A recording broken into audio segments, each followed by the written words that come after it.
The first time I met Karen Whitmore, she was standing in my front yard, arms crossed, staring at my Japanese maple like it had personally offended her. "Your tree violates HOA bylaws," she said, voice crisp as the freshly edged lawns of Willow Creek Estates. I blinked. "Excuse me." She tapped her clipboard, her ever-present third limb, against her hip. Article 12, Section 4. No foliage shall extend beyond the property line. Your branches encroach by 2 inches. I laughed. "You're joking." Didn't laugh. Karen Whitmore didn't do jokes. At 45, with a blonde bob sharp enough to cut glass and a wardrobe of pastel athleisure, Karen was the human embodiment of an HOA violation notice. Newly elected vice president of the Willow Creek Homeowners Association, she wielded her authority like a scepter, and my tree had just become her latest target. "Trim it," she said, "or I'll issue a fine." I should have known then that this wasn't about branches. Willow Creek Estates wasn't just a neighborhood. It was a meticulously curated illusion. Every house was a variation of beige or gray. Every mailbox identical down to the font.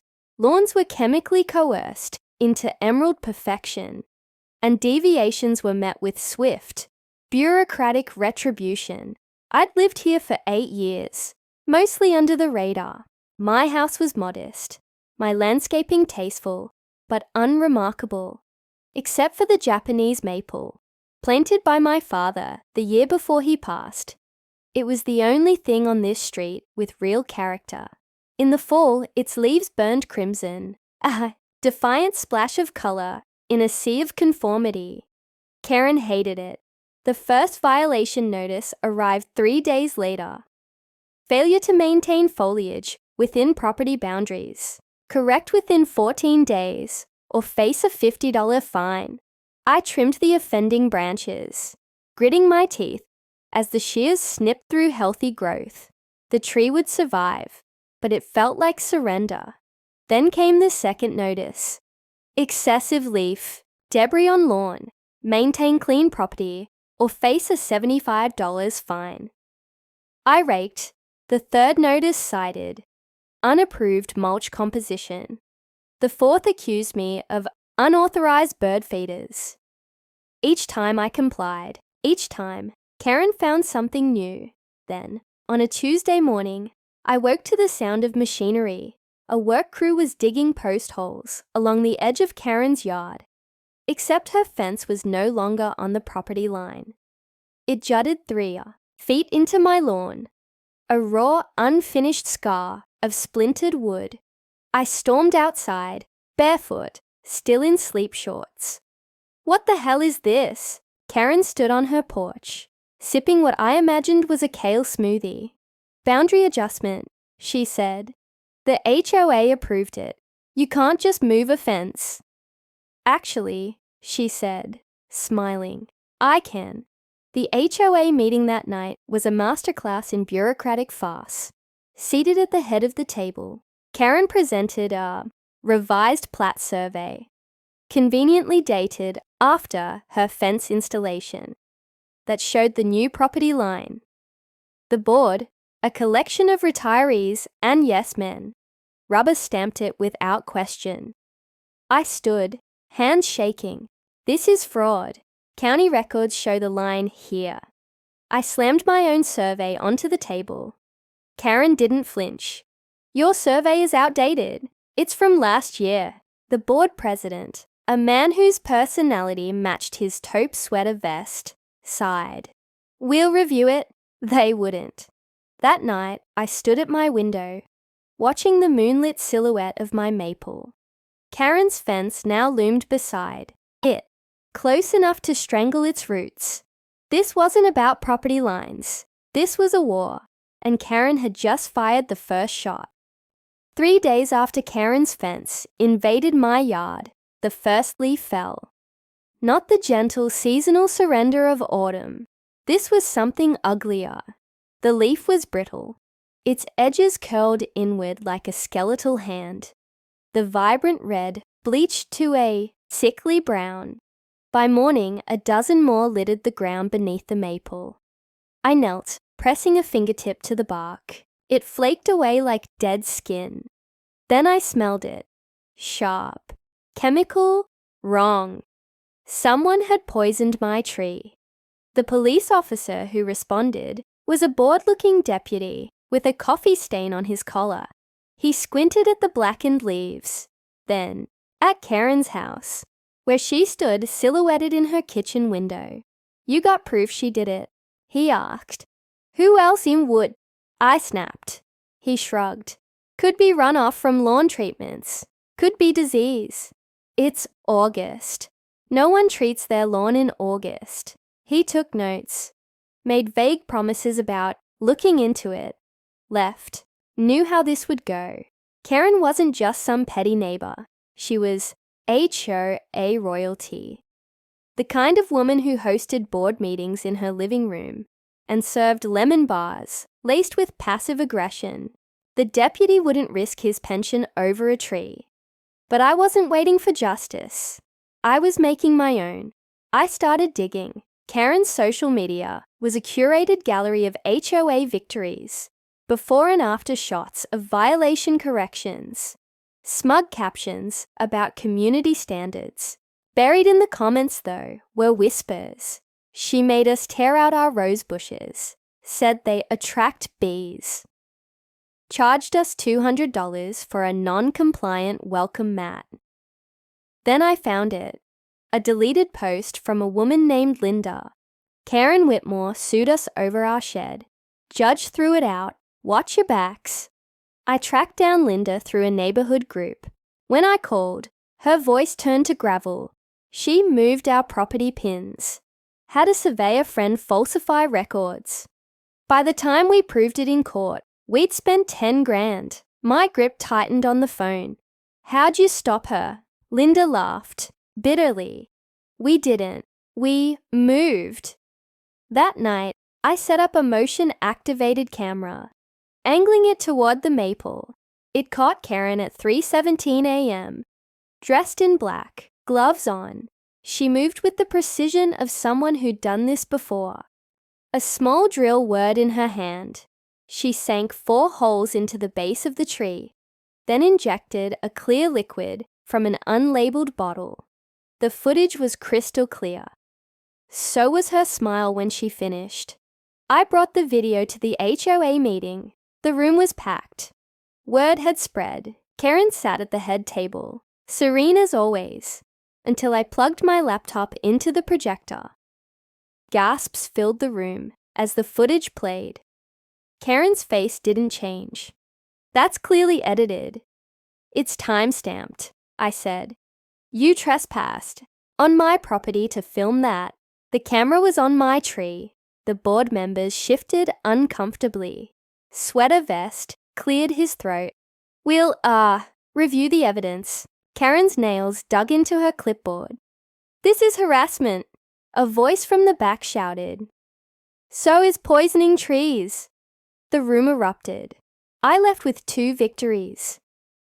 The HOA finally agreed to review the fence dispute. Karen's perfect reputation had its first crack.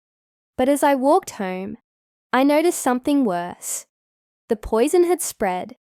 Half the maple's leaves were gone now, its branches clawing at the sky like bones. Karen hadn't just crossed a line. She'd set it on fire, and I was done playing by her rules. The Willow Creek Estates Community Board lit up overnight. Photos of my dying maple spread like wildfire across the neighborhood Facebook group, accompanied by the damning footage of Karen drilling into its roots. By dawn, the post had 87 comments, and, for once, none of them were about improperly stored trash cans or unapproved holiday decorations. Disgusting. She did this to the Carlsons' dogwood too. Someone call the news. Karen's carefully constructed empire of fear was crumbling, and I intended to help it along. I printed every comment, every shred of evidence, and slipped them into mailboxes. Under cover of darkness. The next morning, the neighborhood buzzed with hushed conversations over hedges. Eyes darted away when Karen Power walked past with her miniature poodle, its sweater matching her frosty demeanor. The HOA board called an emergency meeting. This time, they didn't let Karen sit at the head table. The community center was packed, standing room only. Even Mrs. Donnelly from 3 streets over had come. Leaning heavily on her cane near the back, the air smelled of cheap coffee and simmering rage. Sweater vest cleared his throat. "We've reviewed the footage and…" "Bullshit." A man I didn't recognize stood up. Mike from Cedar Lane, I'd later learn, whose koi pond Karen had forced him to drain last summer. "That's criminal damage. Where are the police?" Karen's laugh was razor wire. "Over a tree? Please." Mrs. Donnelly's cane thumped against the floor. "That tree was older than half the houses here." The room erupted. Karen's mask slipped. Just for a second.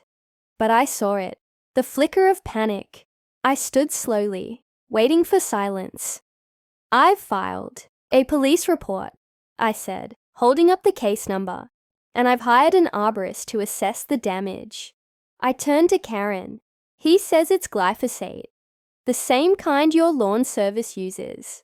Her nostrils flared. "Coincidence? Funny thing, I checked your trash this morning."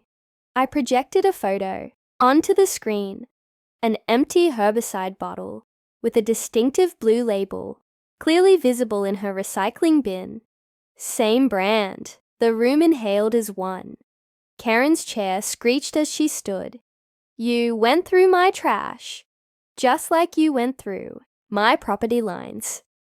The vote was unanimous. Karen Whitmore was suspended from the HOA board pending further investigation. The fence dispute would be re-evaluated by an independent surveyor. As the meeting adjourned, Karen cornered me in the parking lot. Up close, I could see the cracks in her facade, the smudged mascara, the tremor in her hands. "You think you've won," she hissed. "I built this neighborhood. I made these rules." I smiled. "Then it's time for new ones." That night, my phone buzzed with a text from an unknown number. "Look outside." I pulled back the curtain to see a flickering light. Someone had set Karen's HOA vice president yard sign on fire. As I watched the flames dance, I realized something terrifying. The neighborhood had chosen its side, and Karen would never forgive them for it. The police came for Karen at dawn. 2 squad cars parked diagonally across her driveway, lights spinning silent streaks of blue across her perfect lawn. I watched from my kitchen window, coffee steaming in my hands, as officers knocked on her. "I cherry-red door," she answered in a silk robe, phone already recording. "Do you have a warrant?" The lead officer, a woman with a no-nonsense ponytail, held up paperwork. "We'd like to ask about your herbicide use, ma'am." Karen's smirk faltered when they produced an evidence bag containing the bottle from her trash. Game over. The neighborhood became a circus. News vans lined the streets, drawn by the juicy combination of suburban drama and environmental crime. HOA VP, accused of tree poisoning, scrolled across local broadcasts. Teenagers from the next subdivision rode bikes past Karen's house, filming TikToks with exaggerated gasps. The independent surveyor confirmed what I'd known all along. Karen's fence encroached by 3.2 feet. The court ordered it moved immediately. But the real victory came when the arborist's report arrived. "Your maple has a 40% survival chance," he said, patting the scorched bark. "But it's fighting, just like me." Karen's final act of defiance came on moving day, as workers dismantled her illegal fence. She appeared on her porch with a suitcase and oversized sunglasses. She didn't look at the gawking neighbors or the news cameras. She certainly didn't look at me. But as her Mercedes backed out of the driveway for the last time, she rolled down the window and tossed something into the street. Her HOA clipboard, it skidded to a stop at my feet, the metal clasp snapping off. The Willow Creek Estates annual meeting looked different this year. Sweater Vest had resigned. The new board president, Mike from Cedar Lane, wore flip-flops to the podium. First order of business, repealing 12 of Karen's most ridiculous bylaws. When the vote passed, someone brought out champagne. I left early to check on my tree. New buds had formed near the base. Tiny, tentative, but alive. As I knelt to examine them, a shadow fell across the grass. Mrs. Donnelly stood there, holding a sapling wrapped in burlap. "Thought you might want a friend for it," she said. We planted the young maple together, its leaves already turning the same defiant red. Epilogue. Karen Whitmore moved to a new development 30 miles away, one with no HOA, one with no rules, and, according to Zillow, one with significantly lower property values. Calm as a bitch, but my tree lived.